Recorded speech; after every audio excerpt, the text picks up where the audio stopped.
put down that camera and strap in. It's time for a new episode of TogChat Live. Get ready for a 60-minute deep dive into marketing for photographers, including marketing news and tips and photography website reviews. Here's your host, Joe Edelman. Hey gang, thanks for joining me for another live episode of TogChat. It is Thursday, so that means for the next 60 minutes, we are going to talk about marketing, and I mean all things marketing. So for those of you that are crazy enough to want to earn money with your camera, I'm going to do my best to help you take the right steps. So as always, it is so great to see so many of you here. Roy's been here for like hours, I believe. Brett Anderson just showed up. Dave, James Brown, Limestar's here from down in Florida. Andre's here. Jim in New Jersey. We've got Ken, who I think is a newcomer tonight. Welcome, Ken. Great to have you here. My buddy Doug's here. Wolf Moon, DB Kelly, all you guys. Seriously, thank you guys so much for showing up, turning out, and spending an hour with me. It is greatly appreciated. So tonight, we are going to take a look at the marketing efforts of a photographer from the Bronx, New York. But before we do, I'm going to ask you, please spread the word. Tell your photography friends that we are live streaming right now on YouTube. Tog.chat/live. That's all you gotta send them, and let them know that they should tune in because they're missing a lot of really, really good information. Now, I know that you guys are here because you want to learn about marketing, or that you're just like really bored and you've got nothing better to do on a Thursday night. But if you've been here before, you know that I like to finish up the show with a Q&A session, and I will always, even if we have to run over, spend some time and do Q&As. So I'm going to do things a little bit differently from here on out so that I can keep things organized and keep my thoughts together a little bit better. I'm not going to be monitoring the chat for questions. So you see it right there on the screen, tog.chat/question. So take a second. Think about what scares you the most about marketing. What do you want answers to so that you can solve some of your marketing problems? And go ahead, follow that link, type in your question, and I will do my best to answer it for you during this live talk chat. And of course, as always, Super Chat guarantees that I will answer your question during the live show. So I will indeed be monitoring for the Super Chats, okay? So let's dig in. Oh, gosh, one more thing. I have another cool little utility for you guys. So stay tuned until the end. I've got a really cool utility that Google released actually a couple of months ago, and it's only been in the course of the last week or so that I've had a chance to really dig in and play with it and get a feel for what it's all about and what it offers. And it's definitely something that all of you should, number one, be aware of. Number two, take advantage of. And for most of you, it's probably going to cause a couple of headaches, especially for those of you that are using templated sites like the Squarespace or the Wix or the Weebly, because you have limited ability to change and control some of the things that it's going to teach you. But stay tuned until the end. Right before we do the Q&A, I will walk you through this utility. I'll share the URL with you so that you guys can go ahead and check it out and check out your website with this utility. It's definitely something that I think you will find some value and some use from, okay? So our photographer tonight is a gentleman by the name of Peter Salas. Peter comes to us from the Bronx in New York City. And I'm just gonna grab my notes here. So you guys know that I always ask 3 questions of each photographer before I review their website. And I like to share that information with you before we dig in to Peter's site. And then I'll give you the URL for Peter's site and everything that you need to get going there, okay? So the first question that I ask is, tell me about yourself. What should I know about you as a photographer, about your business? So to use Peter's words, Peter answered that question. I've been shooting on and off for the past 30 years now. I've been shooting more seriously for the last 3 to 4 years, or at least trying to, as he says. He's currently an assistant manager for a retail clothing company, but his passion is photography. His dream is to be able to walk away from that day job and be able to do portraits and eventually weddings to pay his bills. The second question, I asked Peter to tell me about his website. He answered, I created the website to showcase my work to prospective clients. And I'll be honest, I thought it would be an instant hit with at least family members and then continue to grow out from there. However, it's turned out to be anything but a hit. I actually like my website, Peter says. It's come a long way, but I'm afraid the traffic isn't there and it's been hard to get anything going dollar-wise, so I can continue to grow what I'm doing. Definitely a problem. And then the last question that I asked, what do you want me to help you accomplish? So Peter's response, I'm just lost. I don't know how I go about setting up my business so that it's legit or how to get things rolling so that I'm moving forward instead of staying stagnant. Please help me move closer to my dream. I'm getting desperate. So good answers, and it sounds like we are talking to a photographer that needs our help, gang, and I think that we can definitely do that. So before we dig into Peter's website, really quick, I just want to thank the good folks at DotSpace. I've been talking to you about these folks for a while. They are the sponsors of tonight's TogChat. If you've watched my video about websites and domain names for photographers, you'll remember that DotSpace is a domain extension that was created for creatives, and it's a great alternative to a .com name. So you can learn more by following the link in the description below. And also, please, guys, don't forget, submit those questions. You can do that in the link below also. So let's go ahead and switch over. We're going to take a look at Peter's website here. My buddy Chad is going to give you guys the link in the chat window in just a moment. And I would encourage you, by all means, open that website up in a new tab. You can keep me in the background. That way you'll hear my chitter chatter as we go along, but you'll be able to surf through the website on your own and take a close-up look at some of the things that I am talking to you about here, okay? So I'm just gonna grab that link also and make sure that, that we got, there he goes. Chad just got it in there for you. Okay, so first thing that we have when we, take a look at the website. You guys know I'm always going to look at domain name. I want to find out where this website is being hosted so that I have a sense of what kind of platform are we working on, etc. So the psdigitalphotography.com. Peter, I have to be honest with you. If you've watched any of my other talk chats since you submitted, you probably knew this one was coming. I'm not a big fan of the name. This name is more about digital photography than it is about Peter. And that's kind of a problem for me because you're the guy taking the pictures. You are the product. Plus, your customers, they don't care if you're shooting film or digital. If you guys have watched my zombie video that I did back at Christmas time, I talked about and joked about the idea that shooting film is not a badge of honor. People have been shooting film for decades. So it's kind of the same thing with digital. The fact that you shoot digital, who cares? So my advice, honestly, I would sincerely look at getting a domain name that is your name. Go with Peter Salas. If you need to do like Peter Salas Photo, Peter Salas Photography, or do Peter Salas .photo or .photography, any of those variations, but get your name in there. Personalize this thing and make sure people know it's you. And the same with your logo. The logo's not bad. I will tell you that the letters that are in the center of the aperture kind of get a little bit lost and are hard to figure out. And I would love to see a little bit more kerning, which is space between your letters. So I am not going to pretend that I'm a design guy, but I will tell you that it's blocked up a little bit. And I think most designers would agree it could breathe just a little bit more, Peter. So I have a feeling maybe you did this yourself. And if you did, congrats. It's actually pretty good. But it needs a little fine tuning. And once again, I would... Trevor Baldwin, thank you so much for that super chat. I sincerely appreciate it. And I like that penance for being missing for a week. And I'm also really glad you did it with your pretty picture instead of your zombie picture. So, Peter, I would love to see you get your name in this logo. And literally the simple solution here, even from the standpoint of spacing, would potentially be to do Peter Salas and then photography on the bottom. I think that would work out great. But let's get a brand going that is based on you. You're the guy with the camera. You're the guy that they're going to interact with and talk to. So from the standpoint of where is this website being hosted, I have not checked prior to the show. So we're going to find out together here all at the same time. And that is, of course, if I can actually get the source to load, and you guys are able to see the source. Good. So this is a Zenfolio site. I see right out of the box there's a little tag that goes to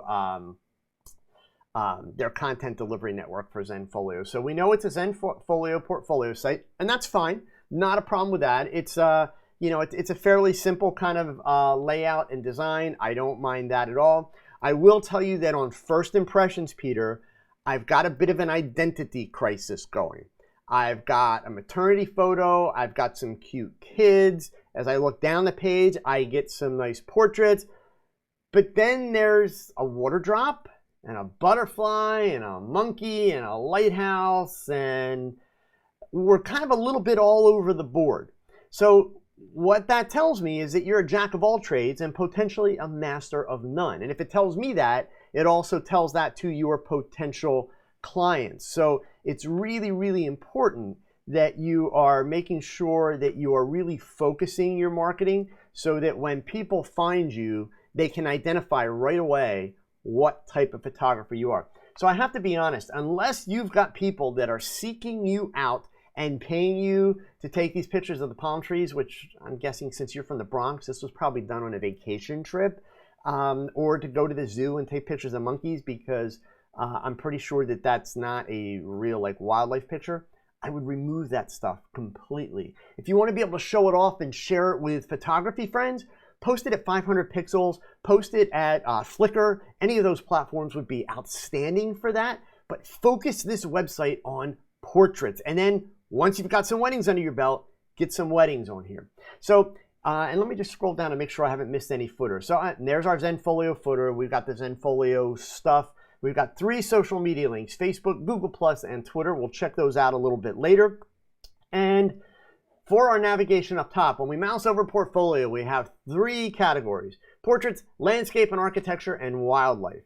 And so honestly, you couldn't find 3 more extremely different categories. So again, if you actually have a market for architecture work, where you're getting paid to do architecture work, or if you have a market for wildlife stuff, even though, again, this looks like it's at the zoo, then I would encourage you, let's build separate websites for that and market directly to those potential buyers. But I don't think you're going to find too many situations where people are going to routinely be looking for kind of a combination of these things. And since they're so different, it's a way of basically saying, well, he's maybe not an expert at the category that I want, okay? So let's just go ahead. We're going to take a look at the portraits category. So we'll click in there. And now we've got a pretty good range of portraits. And Peter, I get the sense that you are, even though you've been at this for 3 or 4 years, seriously, I get the sense that you're still kind of a little new in terms of getting your portfolio kind of wheedled down and presented. So that being said, I'm not going to give you a real hard time about seeing this picture right when I come to the second page, but I will tell you this.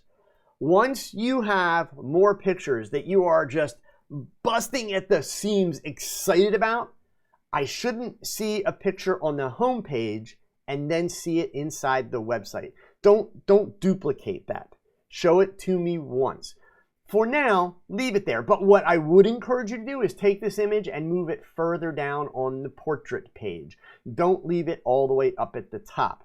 Also, again, I got to be clear, just so that you're maintaining some focus, this performer, that's not a portrait by any stretch of the imagination. That's an event photo. It's a music, photo, concert, whatever. So it really does not belong here at all. And I'm noticing now when I mouse over these, now I've got Facebook, Google+, Twitter, and Pinterest, which I didn't have Pinterest on the home page. So that's also a piece of consistency that we need to make sure we are building in here. So for whatever reason you have them, turned on in one place and turned off in another, I would encourage you make sure that you've got it consistent through the whole website. Details matter. They're very, very important. So you want to make sure that you're, keeping on top of that kind of stuff. Okay. And then, we get to the landscapes, we get to the architecture. Yeah, I mean, you've got some really nice images here. I hate to be saying like, hey, get rid of these, but it's kind of like, again, what are you? And I'm not going to lie, like some of your landscape images here are actually better than your portraits, Peter. So the only reason I'm going to point that out, and it's not to be harsh or tough on you, but it is to say sometimes maybe you have to do a gut check. And what I mean by that is, let's just take these 3 categories that you have. You have your portraits, which is the people. You have the landscape and architecture, which I'm looking at right now, which indeed it's mostly landscape stuff. And then you also have the wildlife tab. So let's just take a quick peek at that. And the wildlife, yeah, I mean well, I don't know, maybe they're not all in a zoo because it looks like there's rolling hillsides and that back here. But this one, you know, it's got to be some kind of game preserve or something like that. This is not truly out in the wild. So the gut check that I think that you really should do, Peter, and this is not a bad thing. This is something you want to do earlier in the process than later. But that is, give some thought to what aspect of my photography could I not live without? In other words, what's the one type of photography that you just can't imagine your life without? I mean, for me, we all know it's people. I love photographing people. So if somebody told me, hey, you're going to spend the rest of your career doing product work, oh my God, I would be bored to tears. It would be a challenge for a while, but I would ultimately be bored to tears. I could not imagine not being able to aim my camera at people. When I look at some of your work, I don't doubt that you enjoy photographing people, but based on your answers to my questions, and especially based on your disappointment that your family wasn't a little bit more excited about your website, I'm going to take a guess, and that I have a feeling that a lot of these photographs are family members or extended family members. And then indeed, when I see your landscapes, you've got a really nice eye for a lot of what you're doing on the landscape side. The reason I'm pointing this out, Peter, is I've seen a lot of photographers choose to do portraits and weddings only because they figured out, or somebody told them and convinced them, that they can't make any money shooting landscapes. And so they decided, well, if I can make money shooting portraits and weddings, I'll shoot portraits and weddings. But that's not where their passion lies. So I've got to tell you straight up, you want to be able to get out of the day job and quit that grind, and you want to be able to make a business out of this. You have got to find your passion and focus on it. Unfortunately, you don't get to have all three and be successful. So I'm not going to tell you should give up which one. Only you can decide that. Just because I said it seems like your passion may be more with the landscapes, that's not saying your people photography sucks, give it up. No. Follow your passion. Can't stress that enough. So from there we go to the famous About page. And the good part is we get a really nice picture of Peter. Looks like he might have been on a cruise or something here. A little formal with the suit there. The only thing I would say to that Peter, is if you tend to be formal when you shoot, like especially, I realize you're not doing a lot of weddings yet, but if you're a suit and tie kind of guy, or even at least a tie guy, okay, do the suit. Otherwise, if we're being fair, this is a nice picture of you. You're a good-looking guy, but it's still kind of a snapshot. I mean, it's not the kind of place you would routinely go to do your business portrait, with the ocean and the sunset. So that being said, to me, it kind of sends the wrong message. You're a photographer.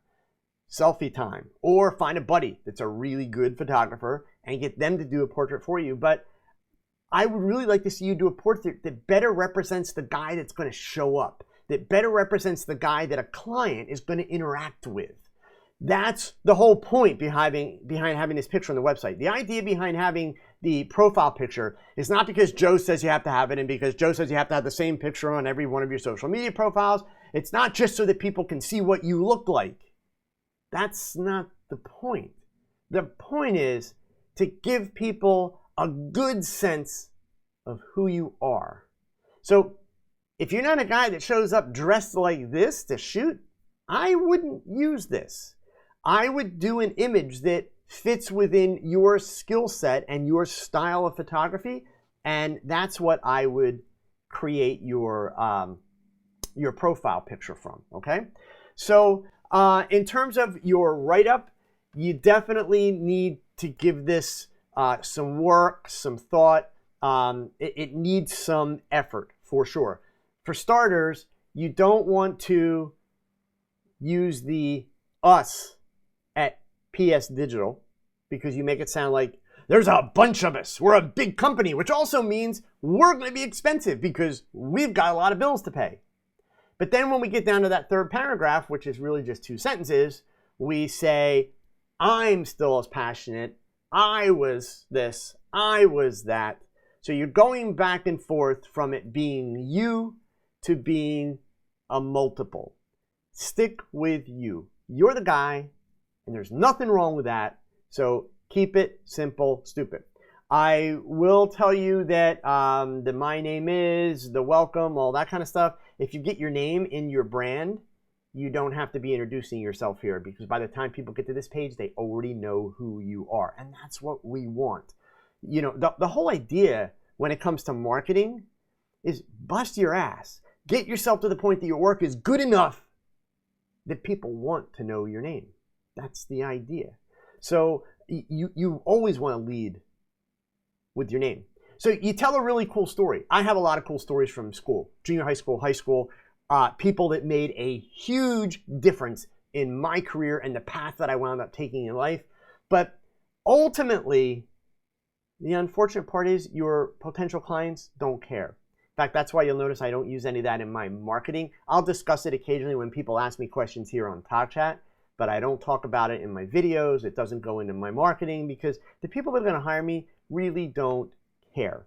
So you need to use this page, and I talk about this in every one of the TogChats, so I'm not going to go in super detail tonight. You can watch a couple of these other Thursday night TogChats. It's pretty much every week I have to get on somebody's case about this because nobody likes doing this. Every photographer, every artist I've ever met whines and complains, I hate writing the about page. Guess what?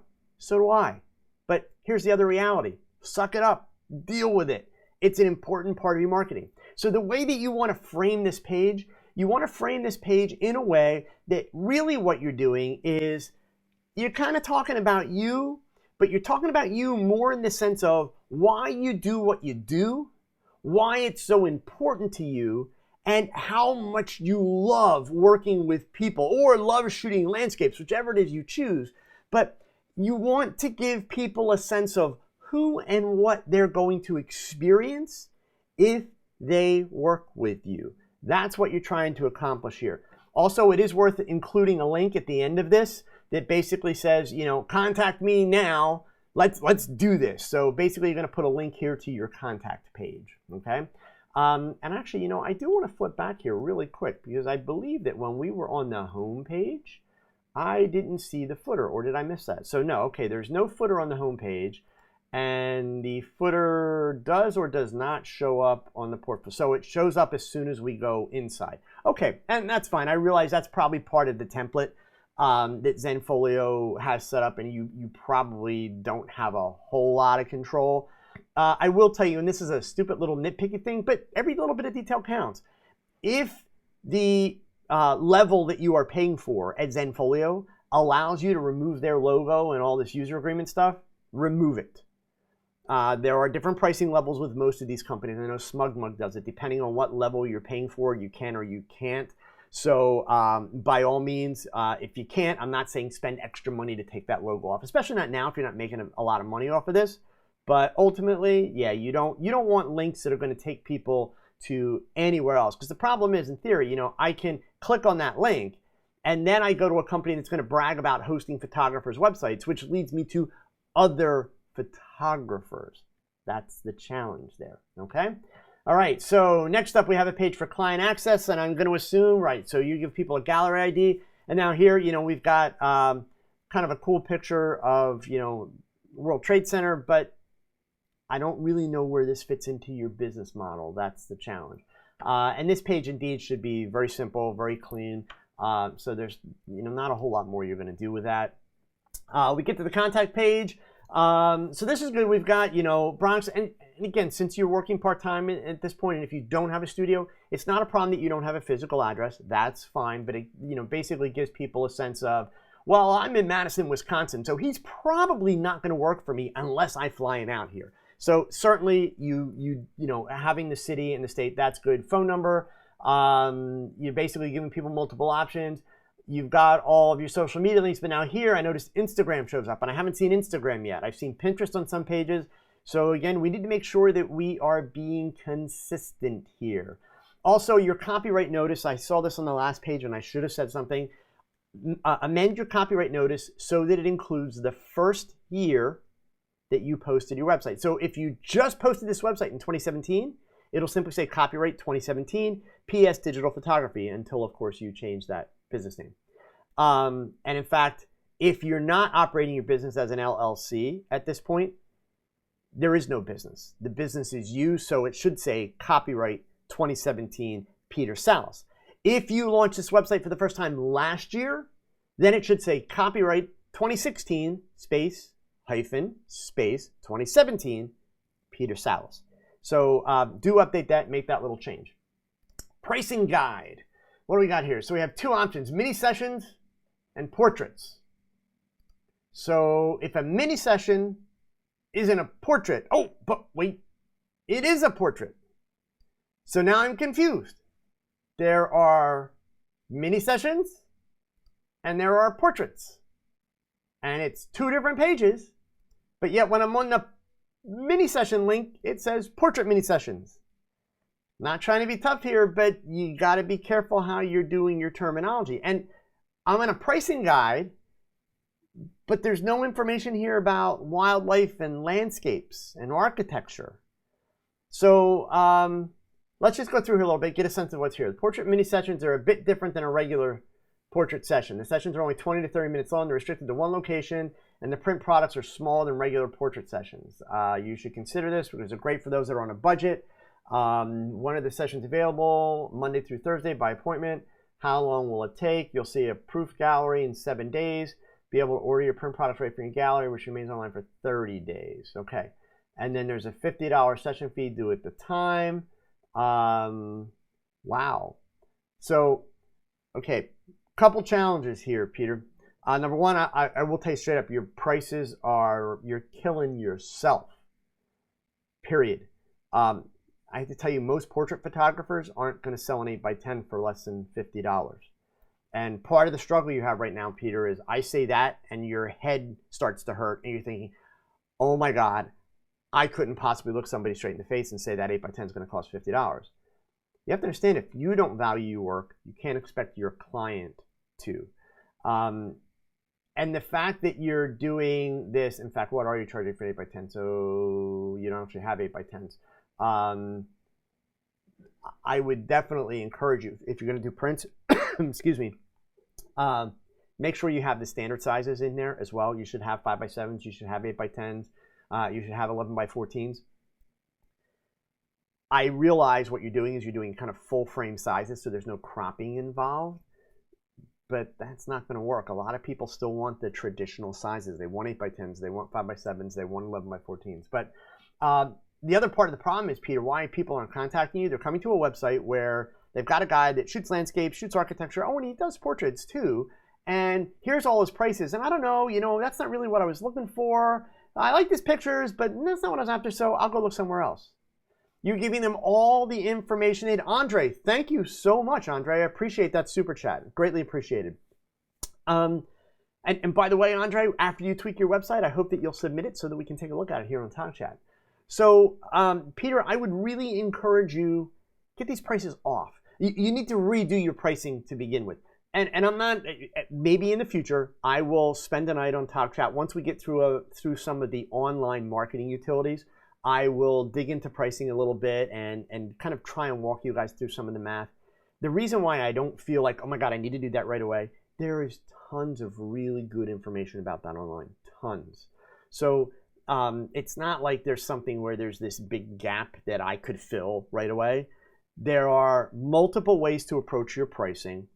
You need to take some time and do some studying and do some reading and really get a handle on which of those versions is best for you. You will find plenty of people, Peter, that will be willing to say to you, you should do it this way, you should do it that way. This is the best way. Anybody that says that, trust me, Peter, ignore them.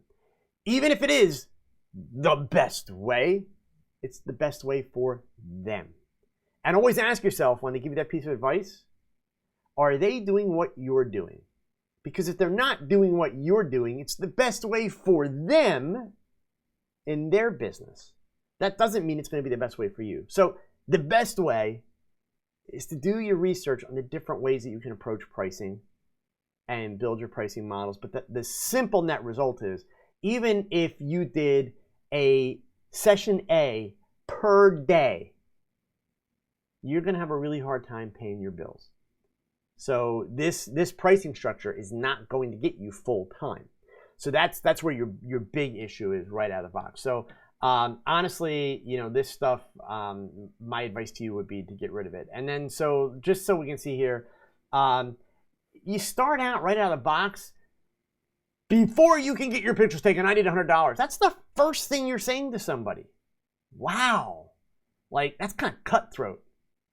Maybe you should tell me a little bit about why I should hire you and what my experience would be. And then, yes, fine. Oh, by the way, we need a $100 deposit. Tell you the truth, I would take all this deposit information off your website completely. Tell people that information once they contact you. In fact, you could make a page, Zenfolio and all these templated companies do. They allow you to make pages that you don't link in the menus. So they exist on your website, but nobody can find them unless you send them the URL. So you could put pricing pages together, but you wait until someone contacts you and you don't respond to their email and say, here's my prices, and then include the link. God, no.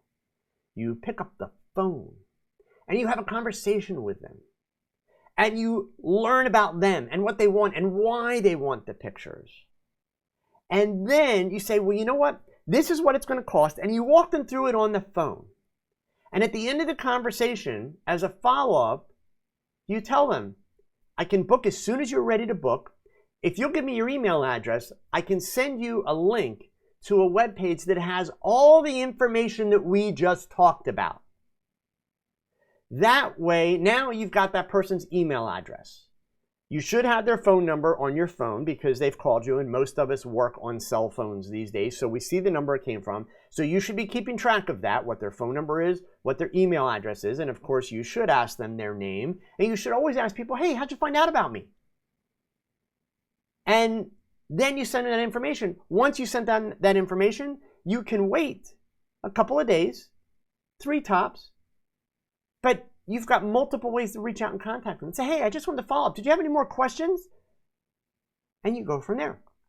But don't start out with the negatives. And you're reusing photos again, which I get it. If you're a young photographer and you're just getting started in this process of marketing yourself, it can be tough. Resist the urge. Resist the urge to feel like you have to have lots of pictures in your portfolio. I've said this many times. I know I'm going to say it many more times again. You can look like a rock star with 5 pictures, or you can look like a hack with 10. Choose the rock star route every single time. People are not ultimately impressed by quantity. They are impressed by quality. Super, super important. Okay, so the next link we have after the pricing guide is the buy prints, and I'm going to guess this is our landscapes. Yep, okay, so now I can pick a landscape shot, water drop, and what do I get here? So I've got the ability to do all kinds of stuff. And, if I'm a betting man, Peter, and this is not a reflection on your work, okay? And I mean that sincerely, but if I'm a betting man, you have sold little to nothing in this stuff here. And the main reason is you are basically a billboard in the middle of a desert or a tiny little island in the middle of the Pacific Ocean with your wall art. Meaning you're not doing any marketing for the wall art. You have not done any SEO at all for the wall art. So even if I were to type in wall art in the Bronx, I'm not going to find your website. So you're literally like this little tiny island that nobody's ever going to find. So that being said, it's the kind of thing, if you're going to make money selling wall art, you need to start marketing your stuff in places where people are going to see it, and which means you don't actually need to do it on your website. You could market it through, at a minimum, like 500 pixels marketplace. Believe it or not, I've actually sold images in there. Not that I ever tried. Literally, it was one of those things where when they came out with a feature, they had contacted me as kind of like a beta, and I was like, yeah, whatever. And I kind of laughed at it, but I was like, I want to see what it's all about. So I set it up, and son of a gun, I've sold like 4 or 5 huge prints over the years. I don't know why, but still. So you might sell a couple there, but better yet, a company like Fine Art America. If you're wanting to sell like fine art prints and wall art, that's a website that markets the heck out of that. So people are going to stumble upon that website. Now, indeed, you're competing against other photographers for the dollars there, but you're also getting traffic that is geared towards you and the kind of work that you're doing, the kind of work you're selling. So it's ultimately going to be a lot more beneficial for you as opposed to doing it here on your website. And again, the problem you have is like, well, are you a portrait photographer? Are you a landscape photographer? So I would get rid of this. And you don't have enough content on your website to need to search it. So if Zenfolio will allow you to remove the search tool, remove the search tool. There's really kind of no benefit to you to have this search tool up and running on the site. So I would definitely go ahead and take that out. Okay? All right, so let's take a little dive here into the social media side of things. And real quick before we do, I just wanted to share with you guys, I mentioned this last week, and I've still gotten messages this week, and I'm more than thrilled to share this information. A lot of you know that a couple of months back, actually the beginning of the year, so I guess it's half a year back already, I went through a complete rebranding between my YouTube channel, my website, all of my marketing stuff, even right down to the thumbnail covers that go on my YouTube videos. And I've had a lot of people asking me about the design elements and how I came about it and who I used. And real simple. My designer is Roberto Pinto of PintoArtStudios.com. You can see his web address right there. And by all means, I would encourage you to check him out. The short pitch that I'll give you for Roberto, and it's really kind of all that I need to give you on Roberto, is that he was awesome to work with. I've worked with designers that are incredibly talented designers, but they're not good marketers, meaning they don't really get their heads wrapped around your brand and what you're trying to accomplish. So you wind up with a design that's cool design, but it's disconnected from who you are, what you're doing. Roberto was the polar opposite of that. He took the time to understand my brand. He asked a lot of great questions about where I'm going with it and what I'm doing, what the goals are. And the design work that he has handed me consistently is right on the money. I have had literally not more than about 3 things in the 6 months that I have been working with him that I've gone back and said, hey, can we take this word out or change this font size? Literally. He's been awesome to work with. So if you're looking for logos, he also does WordPress website design. Great stuff. I highly recommend him. Check him out. The link is in the description below the video. Okay? So let's go ahead. Let me switch back to the screens here, and we're going to take a look at Peter's social media profile. So let me go back to his contact page. The first one that we had up on his contact page was Facebook. And here is his Facebook profile. So now, when I come here, Peter, I've got a different Peter. This guy's definitely kind of much more relaxed, kind of cool with the sunglasses up, but it's a different picture. So we definitely got to get those pictures consistent across the board. And I don't have any people pictures here. These are all like landscape, architecture, all that kind of stuff, which that would be okay if that's the direction you're going in. Or potentially if you were going to run one side of your business as portraits with a separate website and separate business profile, and then one side as landscapes and architecture with a separate website and separate profile, that would be fine. But I would really encourage you to get this geared more towards your people work, your portraits, than it is this stuff. And then the other thing to be careful of, as I go down through your wall, you're actually promoting other photographers. You're sharing links to YouTube videos and look at this great wedding shoot. Why? Like, are you in business to entertain other photographers? Like I do. Or are you in business to get people to pay you money to take pictures? So, the stuff about NASA, photographing sperm whales. Like, I don't know how you're thinking that this is going to help you. And here you're sharing another wedding photographer's article about what gear you should buy. I guarantee you, no wedding client is going to contact you and say, hey, do you use a Sony A9? Because if you do, I'll hire you. Not going to happen. So you need to make sure that what you're sharing is about your photography. What can you do for that potential client? Next up, we have the Google Plus page, which, by the way, this is actually a really cool picture. Not going to get you any portrait and wedding work, but it's a cool picture. I like that, and really not doing anything there. And honestly, that's okay. But I will tell you this. The first thing we need to see is, I don't see, here, let me click on the about. Yeah, I don't have a link to your website, so that's a problem. You never turn down links to your website, no matter where they come from. So, and again, we've got a different profile picture. So we need the same profile picture across the board. If you are going to focus on portraits, this needs to be about portraits. If you're going to focus on weddings, it needs to be about weddings. If you're going to do landscapes, architecture, it needs to be that. So yeah, it's a cool picture, but unfortunately, it may not have a place in your marketing, okay? Twitter, it's the evil protected, okay? So the A9 references just won't die, Trevor. Are you kidding me? The A9, man, it is the bomb. It is the camera. So finally, you know what? I will tell you this. Little side note, guys. Jason Lanier, I don't know if it was a live stream or if it was actually a video that he put out recently. Finally, and you guys know I often, unfortunately, I disagree with some of Jason's approach. Let's be fair. I have mad respect for Jason. He's an incredible photographer. I understand anybody that's doing this YouTube stuff, what's involved.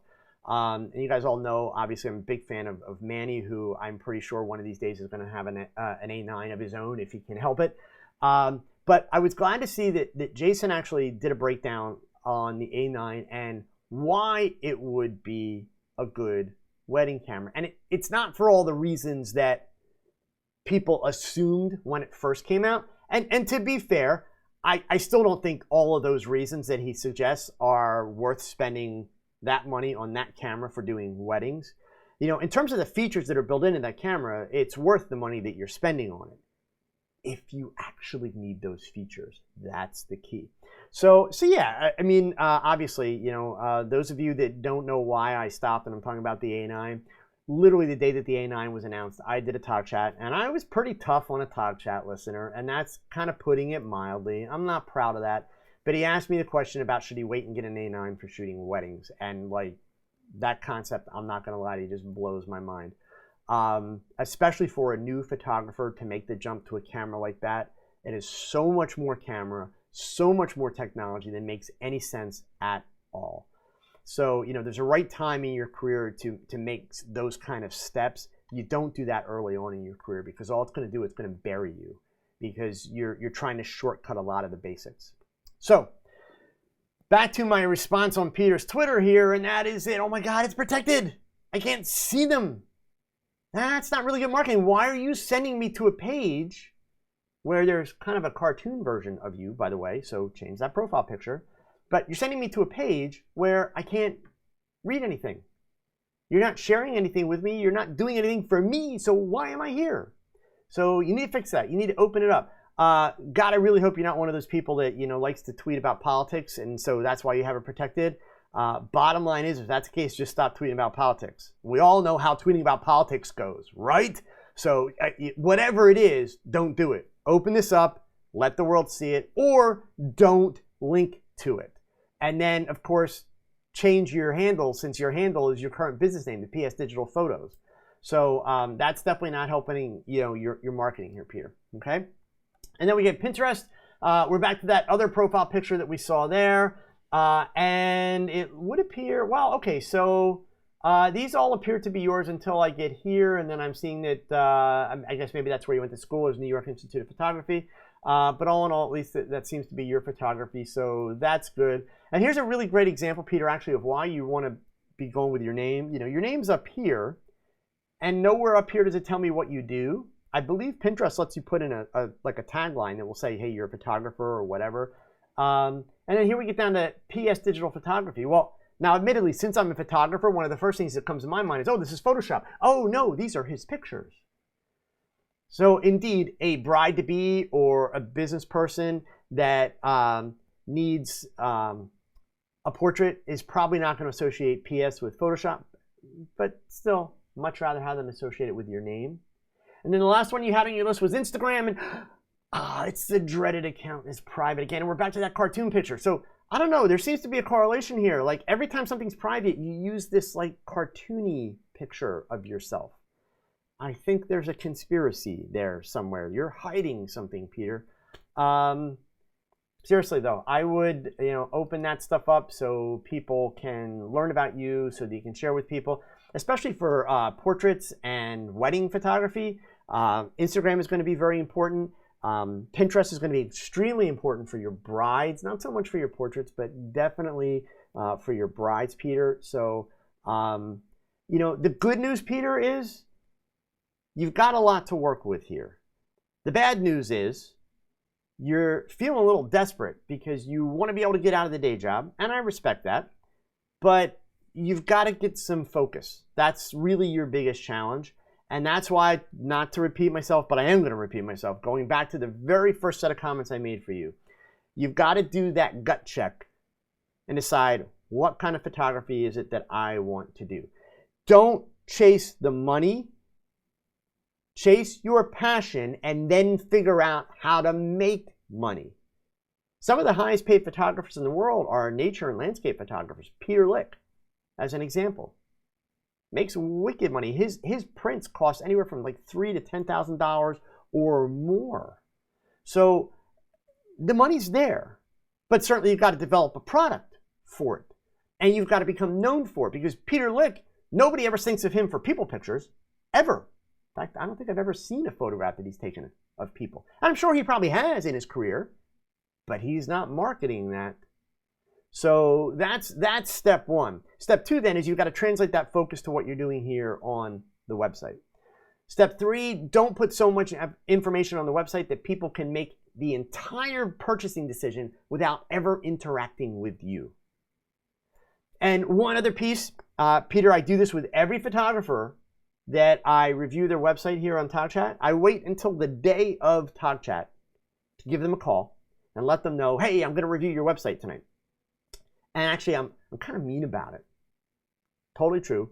I wait until about 4 o'clock in the afternoon so they don't have enough time to go out and change the website. Because a lot of times when folks submit their websites, it could be 2 months by the time I get to review their website. So I don't want to tell them a week in advance, and then by the time I open it up to do TogChat that night, the website looks amazing because they've been listening to the TogChats and they fixed everything, right?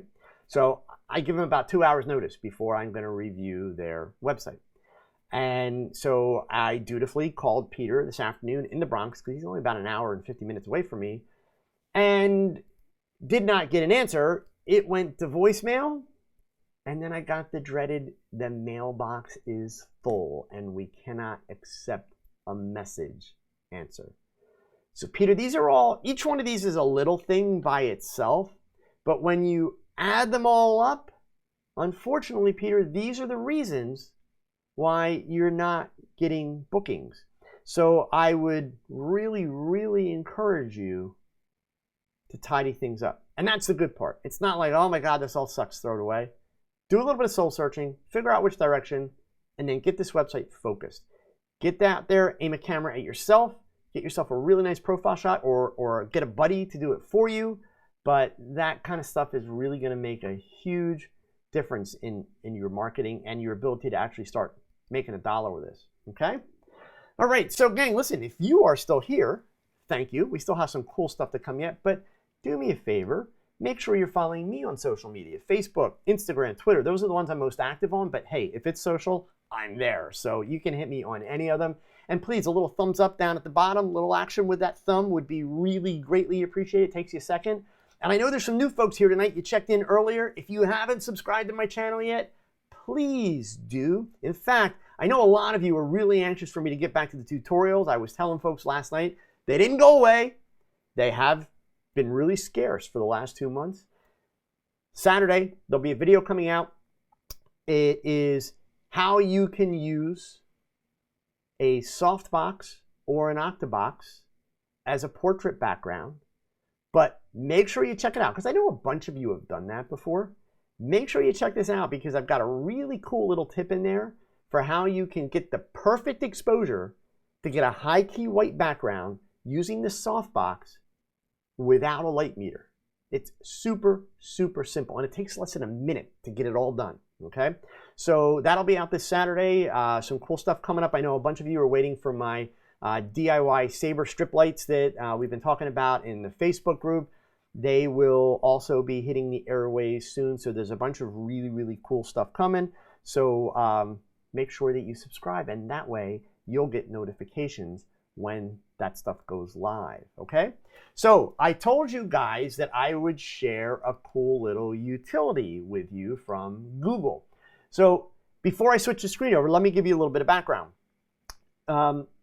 This year, especially in the last 12 months, Google has very, very publicly made it a major priority kind of effort on their part to stress the importance of mobile-friendly websites. In fact, they have gone so far as to announce publicly that they have changed their algorithms for the way they display their search results, and the algorithms are significantly impacted by mobile-friendly on your website. Meaning, if your website is not mobile-friendly, if it does not look good on a mobile phone, and I don't mean aesthetically, but I mean in terms of the basic function pieces. If it does not look good on a mobile phone, if it is slow to load, if the pictures are too big and they take forever to download, all that kind of stuff, Google will penalize your website in terms of how it ranks it in the search results. Now, that's all good. Just to be clear, you're not going to catch me bitching about Google for that. I'm thrilled that they're doing that. Google is not the enemy on the internet. Google is committed to making web surfing faster, quicker, more easy, more intuitive. That's great stuff. So, the also great part about what Google does is they create a utility. When they come up with stuff like this and they do stuff like this, just like they have Google Analytics so that you can really learn about how your website's working, they developed a utility that's called Test My Website. And the URL for it, my buddy Chad's going to paste it in there for you so you can go check it out. It's testmysite.withgoogle.com. And basically what you're able to do is type your URL. And in fact, what we'll do is we'll do Peter's here really quick. Let me, I'm going to grab Peter's URL while Chad's giving you guys the Test My Site with Google URL. And I'm going to go ahead and I'm going to type this in. And we'll let Google run the little test so that you can see what's happening there. And we'll see how a Zenfolio site does. Now, the important thing to understand about the results that are about to show up, we can't really blame Peter for all of it. And that's because he's using a templated portfolio site. So, and actually, they're not horrible, believe it or not. So for mobile friendly, came up with a 92 out of 100. So that's actually pretty good. The mobile speed, whoops, let me scroll back up there. I just lost it. I got ahead of myself. There we go. The mobile speed is 63 out of 100, which you can see Google labels that as poor, but I will tell you this. That's actually very normal on the internet. It's not good, and Google's pushing higher standards, but it's normal. And then on the desktops, 78 out of 100 is fair. That's actually pretty good. So what you're able to do then, once you get back this initial score on the webpage, they will send you a report that gives you a breakdown. And I think they show some of it. So here, let's go to, so for mobile speed, they're going to tell us all the things that we could fix on his website to make it faster. The problem of it is, number 1, number 2, and number 3. Those are the 3 things that need to be fixed. Peter has no control over. So unfortunately, when you are working on a templated website that's hosted by a company like Squarespace or Wix or Weebly, or in this case, Zenfolio, you have no control over a lot of these issues. So what you focus on is you focus on the mobile-friendly ranking, and you want to keep your numbers in the 60s or higher. So check out your website. I'm going to talk a little bit more about this in the near future. And in fact, I'm willing to share something with you too that actually comes at, shall we say, at my expense. Let me reload this page really quick. So you guys have seen my website in the past. And I told you that my portfolio website I was hosting at format.com, and I still am. However, this past week, I did a URL swap. So what that means is if you visit www.joeedelman.com, this is now the website that you will see. This used to look like my blog. It used to be my blog. But what's here now is all the About Joe stuff. All of my portfolio is here with all of my images, all the articles that I have been writing and posting. Here's the cool stuff. And this is part of why I did this, since obviously my primary job and my primary focus at this point in my career is teaching. I wanted to combine all of those teaching efforts in one place. So you can visit Learn from Joe, and you will find information on how you can schedule one-on-one video consultations with me to talk about photography, marketing, to do website reviews, whatever you want it to be. I do one-on-one workshops. If you're in the United States and you're accessible to Allentown, Pennsylvania, you can come and spend a day with me in my studio, one-on-one. We do 7 hours, and we work on whatever you want. It might be lighting, posing, you name it, post-processing. We do it face-to-face. Also, if you want to see my lectures and where I'm going to be speaking. So for instance, if we switch over to July, I'm going to be doing a set of talks in Amherst, Massachusetts in July at the NECC Photography Conference. I'll be doing a talk called The Simple Approach to Portraits That Flatter, which is similar to the video that I have online with some other cool stuff that I have not debuted yet. Also in here, you'll see when I'm doing workshops. And that same event in New England, I'll be doing a social media for photographers workshop, which is a 3-hour workshop all about social media. And coming up very soon, in other words, next week, I will be adding to this calendar online workshops, meaning you will be able to sign up. You'll pay a fee, which is much less than a normal workshop that you would attend in person. And you will attend a workshop with a group of anywhere from 5 to 10 photographers max, depending on what the topic is. You will attend it via webcam from your computer in your studio or your shooting space, which could be your living room. And if it's, for instance, a topic on lighting, I will start the workshop out. I will do a little presentation for you. I will do a little demo from my studio showing you the things that we are going to work on. And then in your location, you will replicate the things that I have shown you, do some test shots, and I will guide you through it via video. It's actually really cool technology. I've been testing it out. I've tried it out with a few photographers to make sure everything will work and that we can converse back and forth readily. And as long as you've got a computer or a laptop with a webcam and a built-in microphone, you can participate in these. So all that information will be added to this calendar next week. And of course, all the TogChats. And if you are one of my patrons at Patreon, all of our patron-only chats on Friday nights, they're all listed in there. So the reason why I mentioned this, I just launched this site yesterday. So I have, and this is on WordPress because of all the added functionality. So I have not had an opportunity to fine tune it yet. So you guys can see how bad my score is right now. And you can check back in with me in 2 weeks and we'll see how much I've been able to improve that score, okay? So right now, I'm gonna get really good grades for mobile friendliness, 99 out of 100. My mobile speed is horrible, and my desktop speed, it's fair. As far as I'm concerned, my goal for both mobile speed and desktop speed is to get those numbers up to somewhere in the low 80s. That's my target. So you guys will be able to check up on me and we'll see how I manage to do with that. I'm pretty confident I will be able to do it. It's just that at this point, I do have the ability, since I'm on WordPress, to make many of the changes that they're recommending. Some of them are very easy to do. Some of them are a little bit more advanced, but I will be putting those changes into place, and we'll come back and we'll take a look at that. Okay? All right, gang. So how about some questions? I've got some really good ones here waiting for me. So let's just see here. For starters, Gary Geddes has a question. I would like to put a tab on my website to explain the process involved in booking a shoot. Like, What should the customer expect from meetings to clothing styles, etc.? Should this be a link on its own, like in the top level of navigation, or should this be under the contact me? So a couple things, Gary. Let me answer the question the way you asked it first, but then I want to throw another little piece of information in there. Number one, I would not make it its own link on the top level. So I think under contact me would definitely be a good place for it.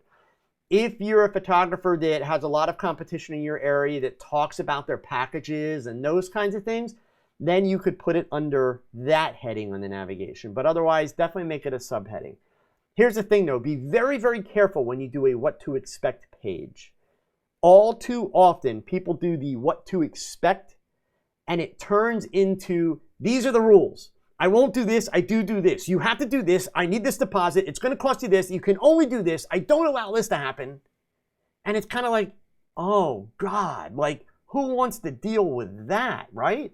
So be very, very careful if you go that route. I find that a lot of times when photographers post those kind of FAQ or what to expect pages, what they tend to do, sorry, you're gonna hear a can open because it's time for a Coke, okay? What they tend to do is they write those pages out of frustration. And they think about every dumb question a client has ever asked them or every like pain in the butt thing that a client has ever done to them. And then they write that page. So just be very, very careful not to make that page kind of a turn-off to potential clients. That's really, really important. So Doug Thompson asked, what material did I use for getting an 18% gray in your studio floor? Hey, way to go with the marketing question there, Doug. My studio floor, it was paint, man. At the time when I had the gray studio floor, there's two studios that I've had with the neutral gray. One, it was a heavy plywood base that had probably about 15 years worth of layers of gray glossy paint on top of it. And then when I did my first home studio, which was not in this location, I kept the concrete floor. I painted half the studio floor at one end of the studio all white, glossy white. And then the other half of the studio, I painted the floor glossy gray, it like a neutral gray. So it was simply just paint. There was no material involved. Okay. Brett Anderson. In a previous video, you mentioned not to turn photos around to a client in 2 hours. That was the example, yes. How long is a reasonable time for delivery of 10 to 20 images for a boutique that is looking to post the images online for the purpose of, selling those clothes? So the first thing that I think is really important for me to kind of clarify here, Brett, because that's a great question.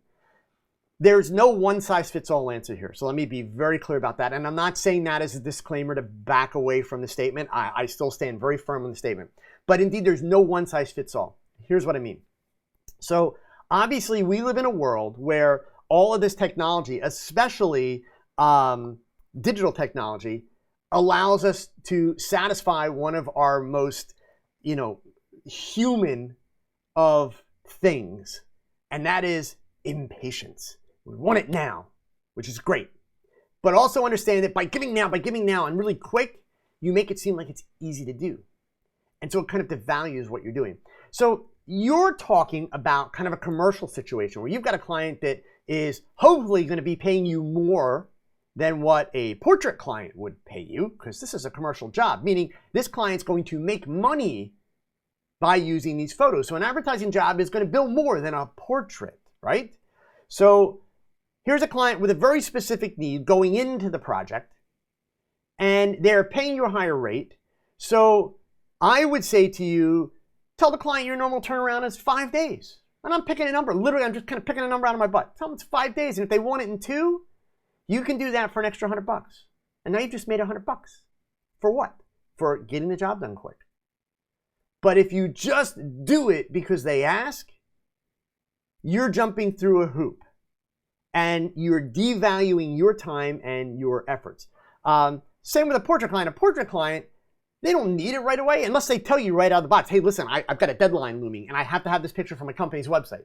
Well, okay, right out of the box, they've got a deadline looming, which means they were lazy, didn't get this done when they should have gotten it done because everybody hates having their picture taken, and now their back's against the wall and they need you to save them. That costs money. So that's an additional fee. For portraits or wedding clients, you can tell them a week. Now, and this is also different than one of the things that's really popular at weddings these days is photographers doing slideshows at the reception. That's a whole different monster. So we're just talking about, the delivery of finished work or even the delivery of proofs.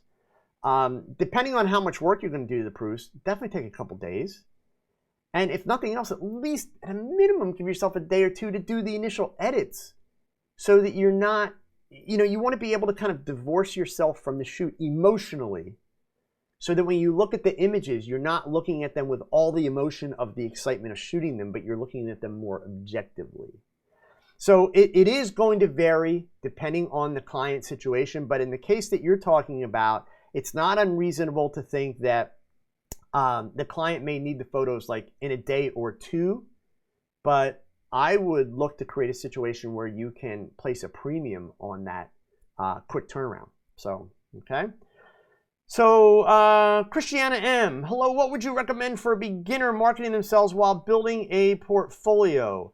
Instagram, Facebook page, both, or just one? Also, do you charge for your first shoots, or do you start for free and then start charging when you've built a better portfolio? Yes, no, all of the above.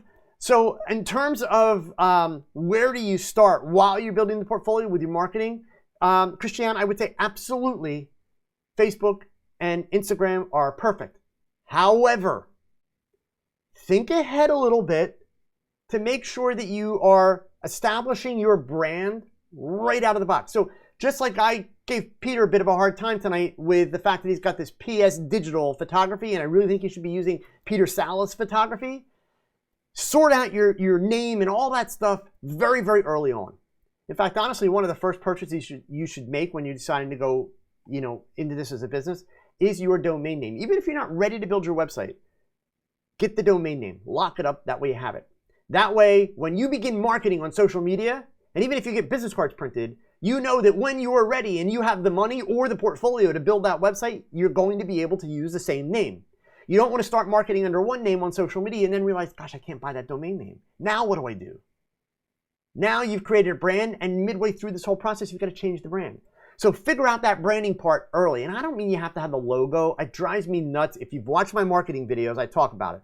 Drives me nuts when people are out spending money on logos and all that kind of stuff before they have even figured out what they're doing with the camera. But make sure you double check all these marketing videos. There's 4 of them. Plus you should watch some of these previous TogChats.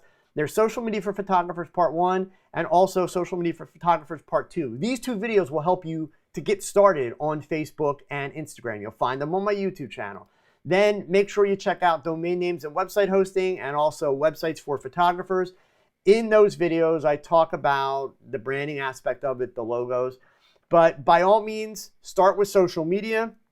In terms of the first shoots, do you charge or do you not charge? It depends on how great a salesperson you are.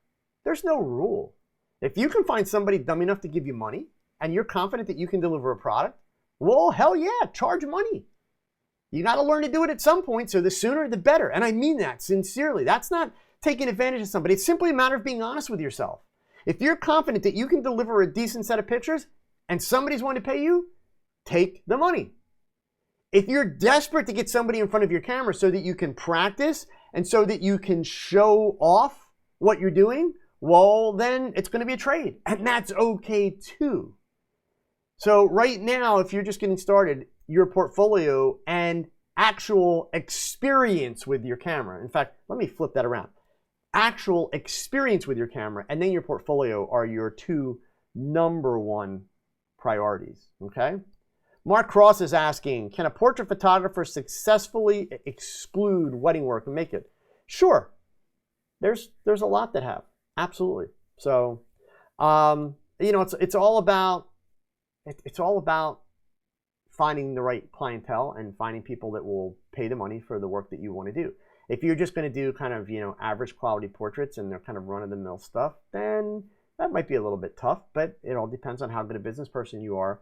Understand, folks, that portrait and wedding photographers, for the most part, there are always exceptions, okay? But for the most part, portrait and wedding photographers, if we look at most of the business models that are used, they don't make their money taking photographs. They don't make their money creating photographs. They make their money selling prints. That's where they make their money. So I'm not saying that like, oh, it's dirty and it's evil. I'm just saying, understand, to be a portrait and wedding photographer, if you're going to make good bank, you're going to be a good business person and you are going to sell. So that's really what it comes down to, okay? Roderick, I've got $5,000 just burning a hole in my pocket. Should I spend it on the A9 or have a truckload of Coca-Cola delivered to you? Well, Roderick, there's a couple ways you can look at that. The A9 is really cool, but it's not going to take pictures unless you know what you're doing with it. On the other hand, if you got me a truckload of Coke, I would be willing to mentor you and teach you for pretty much the rest of my life. So that might actually be more valuable to you than the A9. So it's kind of the choice. You could look cool with the A9 even though you may not know what to do with it, or you could have like a really amazing mentor who indeed can be bribed, like, where am I at here, pretty cheaply, okay? So that's your option.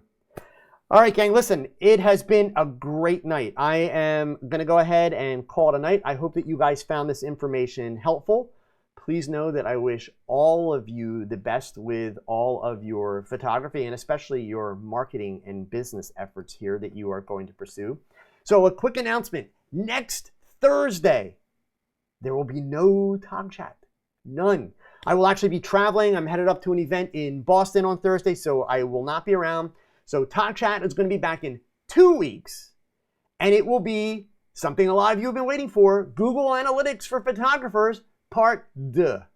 There it is, in 2 weeks. So hopefully you guys saw TogChat 2 weeks ago when we did Google Analytics Part 1 and walked you through getting it set up on your website. And hopefully you've gone out, set it up on your website, you're collecting some data, so that way, when we come back in 2 weeks, you're going to be able to open up your data. I'm going to do the same with mine, especially now that I've just merged these websites together, and we'll see what's happening. And I'm going to show you guys how to analyze that data a little bit better. And believe me, when I say analyze, I'm not one of these math nerds that's going to get way deep in the numbers. None of us have time for that. We're going to look at what are the important stats to review, and I'm going to help you guys set up some metrics so that you can actually let Google, you know the drill. Until then, please remember these words. Thanks for watching another live episode of TogChat. Now go pick up that camera and shoot something, because your best shot, it's your next shot. So keep learning, keep thinking, and keep shooting. Adios.